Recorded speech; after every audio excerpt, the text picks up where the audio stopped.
রাস্তার পাশে এক যুবক নিজের সাইকেলকে ফুডকার্ট বানিয়ে বিক্রি করছেন আমেরিকান চিপস মাখা। আমি আমার সাইকেলটাকে এভাবে কাজে লাগাই, আমার থেকে আমাদের দেশের মানুষদেরকে ইন্সপিরেশন হবে।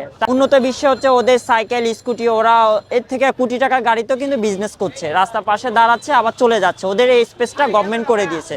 একটা ফুডকার্ট দিয়ে শুরু করতে গেলে এখানে যে ইনভেস্ট করতে হয়, ওই ইনভেস্টটা থেকে আমি যখন সাইকেল দিয়ে শুরু করছি আমার ইনভেস্টটা খুবই সামান্য লেগেছে। সাইকেলটা তো আমার আগে ইনভেস্ট করা ছিল, তার জন্য আমার এক্সট্রা কোনো দোকানের জন্য খরচ লাগে না। আর এটা হচ্ছে জবের পাশাপাশি এটা সন্ধ্যা 6টা থেকে রাত 11টা পর্যন্ত কাজ করে থাকি। এত লজ্জা এত দ্বিধাবোধ চিন্তা করলে হচ্ছে পেটে খাবার আসবে না আর আপনি ঢাকায় টিকে থাকতে পারবেন না। তিনি এই বিজনেসটা মাত্র 1000 টাকা দিয়ে শুরু করেছেন। আমি মাত্র 1000 টাকা দিয়ে শুরু করেছি। এটা হচ্ছে চিপসের প্রাইসটা 70 টাকা করে দিয়েছি যাতে সবাই কিনে খেতে পারে। নতুন জেনারেশনকে বলবো সৎ পথে কাজ করতে কোনো দ্বিধাবোধ নেই। আপনারা যে কোনো কাজ করতে পারেন অথবা ময়লা পরিষ্কার করতে পারেন, এতে কোনো দ্বিধাবোধ বা লজ্জা নেই। আমি বলবো কি, আমাদের যে শিক্ষা প্রতিষ্ঠান আছে তাদেরকে বলবো ইন্সপিরেশন করে দেওয়ার জন্য একদিন প্র্যাকটিক্যাল ক্লাস রাস্তায় করতে হবে, কিভাবে দোকানদারি করা হচ্ছে, কিভাবে রাস্তা ঝাড়ু দেওয়া হচ্ছে।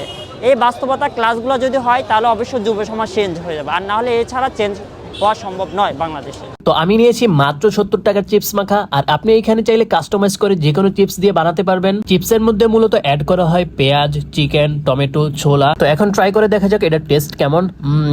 এটা অনেক মজা। চিকেন, টমেটো, ছোলা, পেঁয়াজ এগুলোর সবকিছু চিপসের সাথে যখন মুখে দিবেন এটা টেস্ট একদমই ডিফারেন্ট লাগবে এবং অনেক টেস্ট লাগবে। তো আপনি যদি স্ট্রিট ফুডের মধ্যে একটু ডিফারেন্ট কিছু ট্রাই করতে চান, আমি বলবো অবশ্যই এটা ট্রাই করবেন। আর এটার লোকেশন হচ্ছে মিরপুর 12 শাগুফতা DOHS 1 নম্বর gate. So yeah, that's all for today. Thanks for watching.